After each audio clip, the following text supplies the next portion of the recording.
नमस्कार। सुबह के 10 बजने को है, वक्त हो चला है प्राइम टाइम बुलेटिन अपना बिहार का। मैं हूं शुभी मिश्रा आपके साथ। बुलेटिन की शुरुआत इस वक्त की बड़ी खबर के साथ करेंगे। दिल्ली से बड़ी खबर आ रही है। आईआरसीटीसी घोटाले में आज अहम सुनवाई। लालू प्रसाद से जुड़े मामले में सुनवाई। दिल्ली हाईकोर्ट में सुनवाई होगी। निचली अदालत के फैसले को चुनौती दी गई है। लालू प्रसाद ने हाईकोर्ट में चुनौती दी है। निचली अदालत ने आरोप तय किया है। 13 अक्टूबर को राउस एवेन्यू कोर्ट ने लालू प्रसाद, राबड़ी देवी और तेजस्वी यादव के खिलाफ आरोप तय किए थे। लालू प्रसाद यादव ने आईआरसीटीसी घोटाले में निचली अदालत की ओर से तय किए गए आरोपों को चुनौती देते हुए दिल्ली हाईकोर्ट का दरवाजा खटखटाया है। लालू यादव की ये याचिका दिल्ली हाईकोर्ट में जस्टिस स्वर्णकांत शर्मा की बेंच के समक्ष सुनवाई के लिए सूचीबद्ध की गई है। अब देखने वाली बात होगी कि इस पूरे मामले को लेकर आज क्या कुछ फैसला कोर्ट की तरफ से सुनाया जाता है।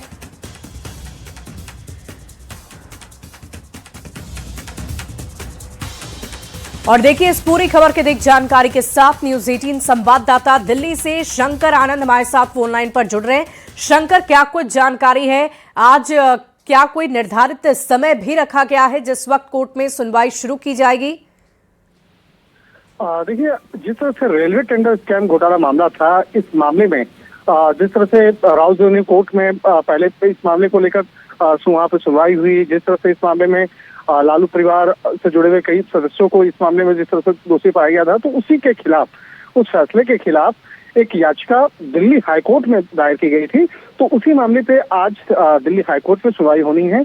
तो तकरीबन 10:30 बजे तक इस मामले में हो सकता है कि सुनवाई जो स्टार्ट हो जाए, क्योंकि जिस तरह से तमाम आइटम्स को अगर देखा जाए तो उसके मुताबिक 10:30 बजे तक इस मामले में सुनवाई शुरू होने की एक संभावना जताई जा रही है। आज कई दिनों के बाद कोर्ट की जो कार्रवाई जो है स्टार्ट हो रही है, क्योंकि पिछले कुछ दिनों से कोर्ट में अवकाश जो है वो था, और अवकाश के बाद आज कोर्ट जो है, चाहे सुप्रीम कोर्ट की बात करें, हाई कोर्ट की बात करें, आज खुला है। तो 10:30 बजे तक एक संभावना है कि इस मामले में सुनवाई की जा सकती है। तो जिस तरह से उस फैसले के खिलाफ राउस एवेन्यू वाले कोर्ट में जो जिस तरह से फैसला लिया गया था, उसके फैसले जिस तरह से दायर याचिका है, तो उस मामले पर आज तमाम दलीलों को कोर्ट के सामने रखा जाएगा कि किस तरह से वो उस फैसले से नाखुश हैं। उसकी एक वजह जो है वो बताई जा सकती है, और उससे जुड़े हुए तमाम जो दलील जो है आज कोर्ट में रखे जाएंगे। जी शंकर, हम आपसे ये भी जानना चाहेंगे, क्योंकि खुद लालू प्रसाद यादव ने एक याचिका दायर की और उसी को लेकर आज फैसला होना है, उस पर ही चर्चा होनी है। चुनौती दी है, उन्होंने चैलेंज किया है। तो क्या लगता है कि लालू प्रसाद यादव के पक्ष को भी सुना जा सकता है? निश्चित तौर पर देखिए, जो सबसे पहले याचिकाकर्ता होता है, याचिकाकर्ता की तरफ से उन तमाम दलीलों को पहले कोर्ट के सामने रखा जाएगा। लालू प्रसाद यादव वो खुद याचिकाकर्ता है, तो उनके तरफ से जो वकील होंगे वो उन तमाम दलीलों को कोर्ट के सामने रखेंगे कि वो जो राउस एवेन्यू कोर्ट में, यानी निचली अदालत में जो फैसले हुए हैं, तो किस आधार पे हुए। उसमें लालू प्रसाद यादव के याचिका में इस बात का जिक्र भी होगा कि वाकई शंकर, इंतजार करना होगा जब कोर्ट की कार्रवाई शुरू होगी, तो उस दौरान किस दिशा में केस आगे बढ़ता है और क्या लालू प्रसाद यादव के पक्ष में ये केस आता है या नहीं, इसके लिए भी थोड़ा इंतजार करना होगा। बहुत बहुत शुक्रिया आपका हमारे साथ जुड़ने के लिए, और इस पूरी खबर पर आप लगातार नजर बनाए रखें शंकर। तो देखिए, निचली अदालत के फैसले को चुनौती देने की बात आ रही है। खुद लालू प्रसाद यादव ने याचिका दायर की है, और ऐसे में अब देखने वाली बात होगी कि आगे कैसे क्या कुछ कार्रवाई की जा सकती है और किन पर क्या आरोप है। इसकी पूरी जानकारी हम आपको देते राबड़ी देवी, तेजस्वी यादव पर आरोप तय है। 2025 का फैसला 13 अक्टूबर का है ये, और इस फैसले में राबड़ी देवी और तेजस्वी यादव पर आरोप तय माना गया है। इसके अलावा आगे की जानकारी भी आपको दे देते हैं। 13 अक्टूबर में 2025 का फैसला विनय कोचर और विजय कोचर पर भी आरोप तय है। ये दो अन्य नाम भी शामिल हैं। इसके अलावा सुजाता होटल्स के मालिक हैं ये दोनों, इसकी भी जानकारी हम आपको दे रहे हैं। ये दोनों नाम जो अभी हमने आपको बताए, ये दोनों ही सुजाता होटल्स के मालिक हैं। आईआरसीटीसी के पूर्व एमडी पीके गोयल पर भी आरोप तय माने जा रहे हैं। तो ये भी हम आपको बता दें कि आईआरसीटीसी के ये पूर्व एमडी रह चुके हैं, इनके ऊपर भी 13 अक्टूबर को ही ये आरोप तय माने गए थे। आरजेडी सांसद प्रेमचंद गुप्ता पर भी आरोप तय माने गए थे। 13 अक्टूबर 2025 का ये निर्णय था, फैसला था, जिसकी जानकारी हम आपको दे रहे हैं। डिजिटल मार्केटिंग के जरिए जमीन ली गई, ये भी बताया गया। और आपको बता दें कि जमीन के बदले नौकरी देने की ही तो ये इस पूरे मामले को लेकर लगातार कार्रवाई की जा रही है। बाद में लारा प्रोजेक्ट्स एलएलपी द्वारा अधिगृहित की गई, ये भी जानकारी सामने आई। कोर्ट की तरफ से ये सब कुछ बताया गया। लारा प्रोजेक्ट्स के मालिक हैं राबड़ी और तेजस्वी, ये भी उसमें शामिल है। कोर्ट में ये बताया गया है करीब 94 करोड़ की जमीन 65 लाख रुपए में दी गई।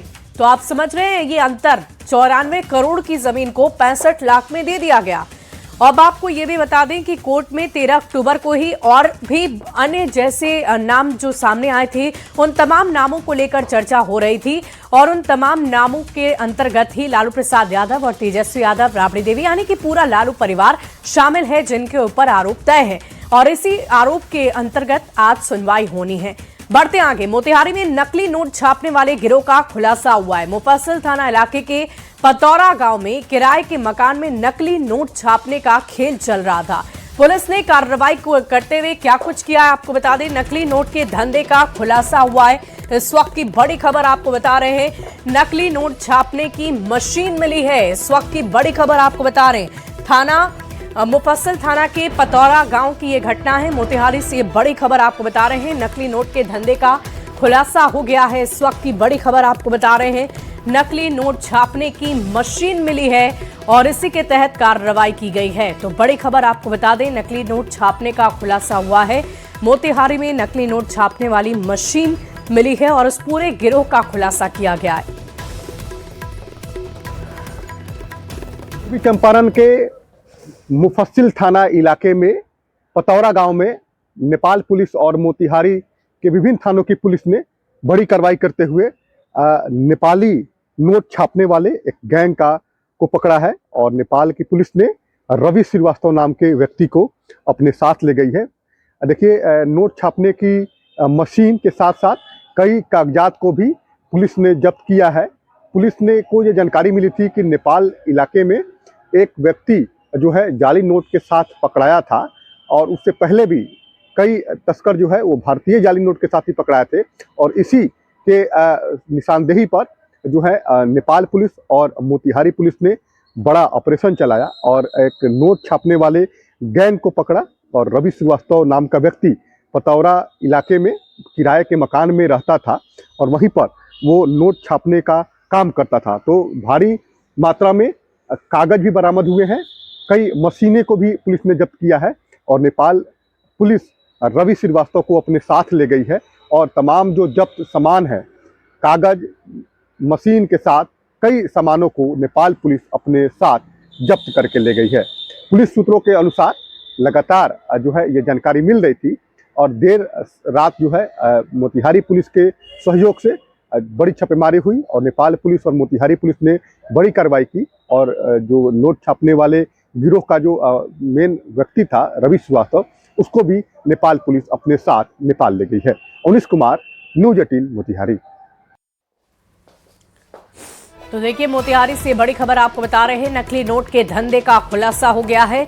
बड़ी जानकारी आपको दे दें, नकली नोट छापने की मशीन मिली है, पूरा गिरोह मिला है जिसको इस वक्त गिरफ्तार भी कर लिया गया है। मुफस्सिल थाना के पतौरा गांव में रेड पड़ी है और उसके बाद मशीन और अधछपे नोट भी बरामद किए गए।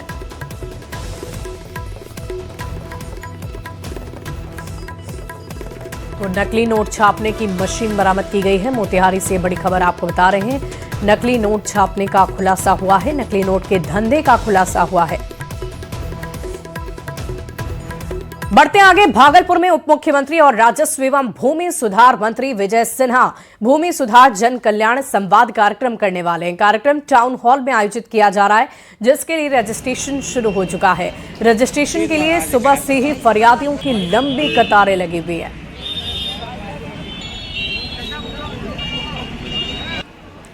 तो भागलपुर से ये तस्वीरें आपको दिखा रहे हैं, उप मुख्यमंत्री और राजस्व एवं भूमि सुधार मंत्री विजय सिन्हा भूमि सुधार जन कल्याण संवाद कार्यक्रम कर रहे हैं। कार्यक्रम टाउन हॉल में आयोजित किया जा रहा है, जिसके लिए रजिस्ट्रेशन शुरू हो गया है। रजिस्ट्रेशन के लिए सुबह से ही फरियादी लंबी लंबी कतार में लगे हुए हैं ताकि उनकी जमीन से जुड़े हुए मामले, उनकी समस्याएं सुलझ जाए। दो तस्वीरें आपको दिखा रहे हैं। संवाद से पहले पूजा अर्चना बूढ़ानाथ मंदिर में करते हुए आपको नजर आ रहे होंगे विजय सिन्हा और रैयतों को राहत मिलेगी, इसकी उम्मीद लेकर वो वहां पर पहुंचे हैं। ताकि मंत्री जी से जब वो अपनी बात कहें तो उनकी समस्या का समाधान हो सके। तीन महाराज का है प्रधान।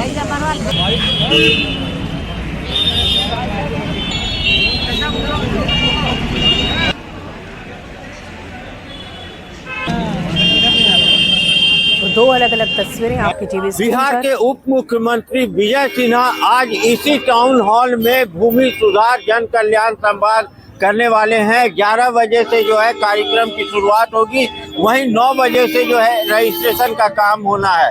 आप देख सकते हैं कि पहले सुबह से ही कड़ाके की ठंड के बावजूद भी जो है लोग यहाँ पर जो है लाइन लगाकर रजिस्ट्रेशन करवाने के लिए लगे हुए हैं। कई लोग लाइन में हैं।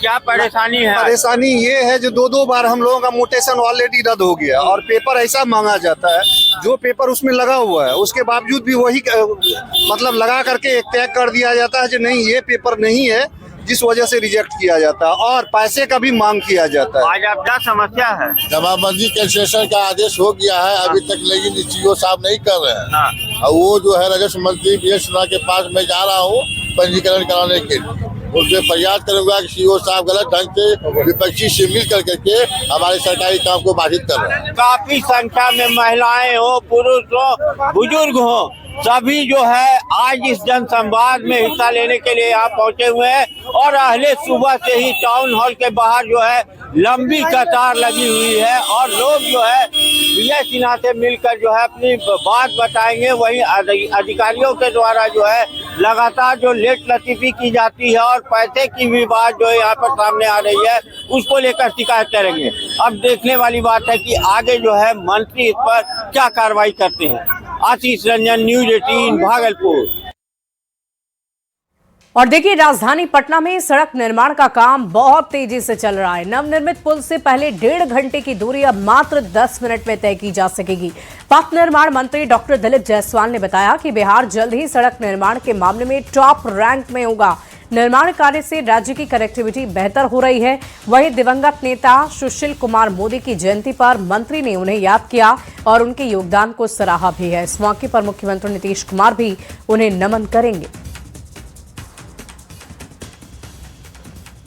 पटना में लगातार सड़कों का जाल बिछ रहा है। हर दिन कोई ना कोई बड़ी सौगात बिहार सरकार की तरफ से यहां रहने वाले लोगों को दी जा रही है। और अब मोहाली से जो सिपारा जाने का जो रास्ता था, जो पहले 1.5 घंटे में पूरा होता था, अब वो 10 मिनट में पूरा होगा। पथ निर्माण मंत्री बिहार सरकार के मंत्री दिलीप जायसवाल हमारे साथ हैं। लगातार बिहार में जो सड़कों का जाल है वो बिछ रहा है। अब आप नए तरीके से इसे देख रहे हैं, एक नई सौगात, बड़ी सौगात मिलने वाली है। देखिए, पूरे देश के अंदर अगर आज बिहार के सड़क की स्थिति को लिया जाए, आवागमन की स्थिति को लिया जाए, तो आज हम अव्वल स्थिति में हैं। महाराष्ट्र, कर्नाटक, बड़े जो विकसित, जो विकासशील हमारे राज्य हैं, उनसे हम आगे आज चल रहे हैं। और जैसा कि आपने कहा कि जो हमारा नवनिर्मित सिपारा मोहाली एलिवेटेड सड़क का जो आगे मोहाली से पुनपुन तक करीब 2.20 किलोमीटर की दूरी का 4 लेन सड़क का काम ये हुआ है। और इससे क्या है कि पटना से डुमरी जाने में जो करीब 1.5 घंटा लगता था, अब हम 10 मिनट में डुमरी पहुंच सकते हैं। और इतना ही नहीं, जहानाबाद, अरवल, बिहार शरीफ और गया जी के लिए अब सफर आसान हो गया। बिल्कुल, तो बिहार में हर दिन कुछ ना कुछ सौगात मिल रही है। लेकिन अगर आज बीजेपी के दृष्टिकोण से देखें, एनडीए के दृष्टिकोण से देखें, तो आज का दिन भी बेहद महत्वपूर्ण है। दिवंगत नेता सुशील कुमार मोदी की जयंती है आज, उनकी प्रतिमा का भी अनावरण होना है आज। स्वर्गीय सुशील कुमार मोदी जी पूरे देश के एक राजनीतिक पुरोधा के रूप में जाने जाते हैं और बिहार के राजनीति में हम लोगों ने उनका उंगली पकड़ करके राजनीति सीखा है। स्वर्गीय सुशील मोदी जी का आज जयंती है और उनके आकदम मूर्ति का अनावरण भी हो रहा है। और इसके साथ साथ आदरणीय श्री मुख्यमंत्री श्री नीतीश कुमार जी भी उनको श्रद्धा सुमन अर्पित करने अभी 10 बजे राजेंद्र नगर में जाएंगे। स्वर्गीय सुशील कुमार मोदी जी भारतीय जनता पार्टी और जनसंघ काल के कार्यकर्ता रहे, संस्थापक सदस्य के रूप में रहे और 1974 के आंदोलन में जो सुशील मोदी जी का एक बहुत बड़ा उसमें जो है लोकनायक जयप्रकाश नारायण जी के आह्वान पर आंदोलन में उन्होंने भाग लिया और सुशील कुमार मोदी जी ने एनडीए गठबंधन और आदरणीय नीतीश कुमार जी के साथ कदम में कदम मिला करके और गठबंधन की राजनीति को भी सबको बताने का काम किया। बिल्कुल, तो कहीं ना कहीं जो उनकी कमी है वो महसूस की जा रही है। लेकिन वहीं अगर हम बिहार की तरक्की की बात करें तो लगातार सड़कों का जाल बिछ रहा है और जल्द ही जो सिपारा और मोहाली के पास जो 1.5 घंटे का सफर था वो 10 मिनट में पूरा होगा और आने वाले दिनों में बिहार में ऐसे ही सड़कों का जाल बिछता रहेगा। कैमरामैन अजय दुबे के साथ विनीता मिश्रा, न्यूज 18 पटना। और देखिए, मुजफ्फरपुर से एक बड़ी खबर आपको बताते हैं। राजस्व कर्मी और सरकारी अमीन पर हमला हुआ है। स्थानीय लोगों ने जान बचाई है। जमीन जांच के लिए राजस्व कर्मचारी और सरकारी अमीन पहुंचे थे। गांव के ही कुछ युवक से विवाद के बाद राजस्व कर्मी और सरकारी अमीन पर हमला हो गया। जैतपुर थाना क्षेत्र की यह घटना बताई जा रही है और इस मामले की सूचना मिलते ही मौके पर पुलिस की टीम पहुंची। इस मामले की जांच में फिलहाल पुलिस जुटी हुई है। जैतपुर थाने में कई लोगों के खिलाफ शिकायत दर्ज की गई है। इस वक्त की बड़ी खबर आपको मुजफ्फरपुर से बता रहे हैं।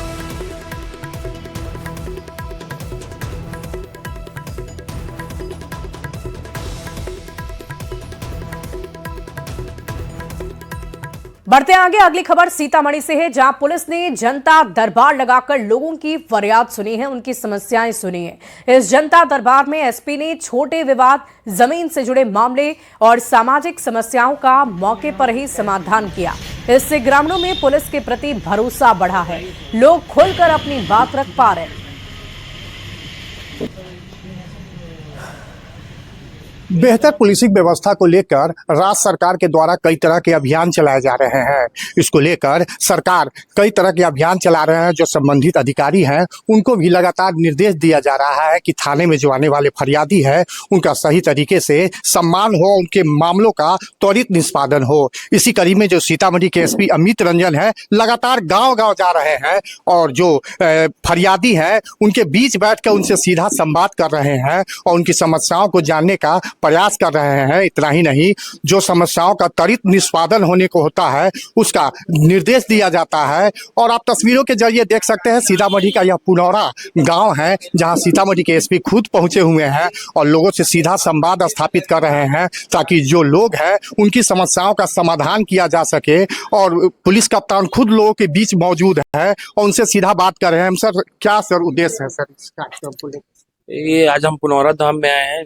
जनता दरबार लगा हुआ है, लोगों से डायरेक्ट वार्तालाप कर रहे हैं। लोगों की समस्याएं सुनी गई हैं और जो अधिकारी हैं उनको बोला गया उनकी समस्याओं का निवारण करें जल्द से जल्द। तो आप तस्वीर देख सकते हैं, सीतामढ़ी के एसपी अमित रंजन थे जो लगातार गांव-गांव जा रहे हैं और लोगों से सीधा संवाद स्थापित कर रहे हैं ताकि जो लोग हैं उनकी समस्याओं का त्वरित निष्पादन हो, लोग अपना फीडबैक दे सके ताकि पुलिस के कार्य व्यवस्था में भी बेहतर तरीके से सुधार की जा सके। राकेश संजन, न्यूज 18 सीतामढ़ी। बढ़ते आगे, अगली खबर राजधानी पटना से है, जहां वर्षों से गाड़ियों की नीलामी नहीं होने से पटना का सचिवालय थाना कबाड़ खाना में तब्दील हो गया है। थाना कैंपस में आधे से ज्यादा जगहों पर जब्त हुई गाड़ियों का कब्जा है और पुलिस कर्मियों को भी परेशानियां उठानी पड़ रही है। हाईकोर्ट के आदेश के बाद भी सैकड़ों बाइक, टेम्पो, ट्रैक्टर, कार की वर्षों से नीलामी नहीं हुई है। सरकार को राजस्व का भी भारी नुकसान हो रहा है।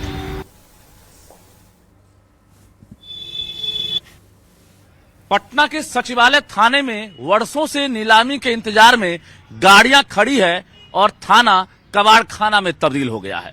ये तस्वीर देखिए आप, सचिवालय थाना है जो मुख्यमंत्री सचिवालय के ठीक पास में है, लेकिन यहां पर सैकड़ों गाड़ियां हैं जो वर्षों से लगी हुई है और वाहन मालिक जो हैं इसे छुड़ाने नहीं पहुंच रहे हैं और ना ही सरकार इसकी नीलामी करवा रही है। नतीजा, पूरे थाने पर इन गाड़ियों का कब्जा है और 2 चक्के से लेकर 3 चक्के हो, 4 चक्के हो, सभी वाहन जो है आपको थाने पर दिख जाएंगे।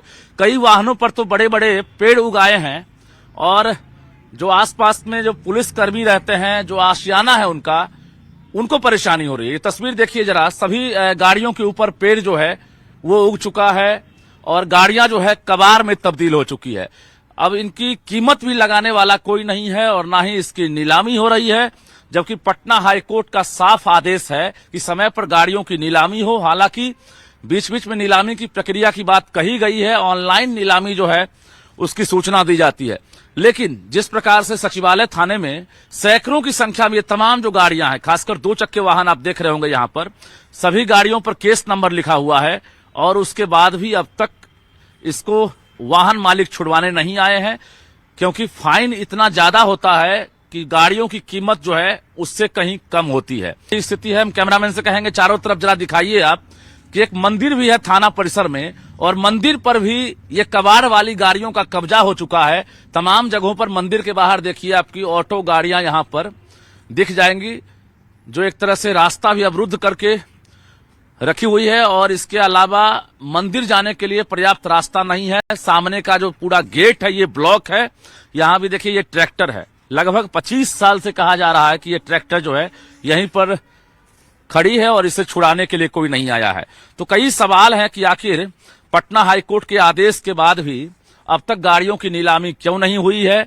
और कहा जा रहा है कि शराबबंदी के साथ साथ जो एक तरह से यातायात उल्लंघन वाली जो गाड़ियां हैं, तो शराबबंदी कानून लागू होने के बाद बड़ी संख्या में गाड़ियां जो है जब्त की जा रही है। और उसके अलावा जो यातायात उल्लंघन करते हैं लोग, दुर्घटनाग्रस्त जो गाड़ियां हैं, वैसी तमाम गाड़ियां जो है थाने पर फिलहाल इंतजार में है कि आखिर इसकी नीलामी होगी या वाहन मालिक इसे छुड़ाने आएंगे। लेकिन फिलहाल ऐसा होता नहीं दिख रहा है। नतीजा पुलिसकर्मी भी परेशान हैं और कई जगहों पर सड़क जाम की समस्या ही बनी रहती है। कैमरामैन सुबोध के साथ रजनीश कुमार, न्यूज 18 पटना। और फिलहाल इस बुलेटिन में अभी के लिए बस इतना ही। आगे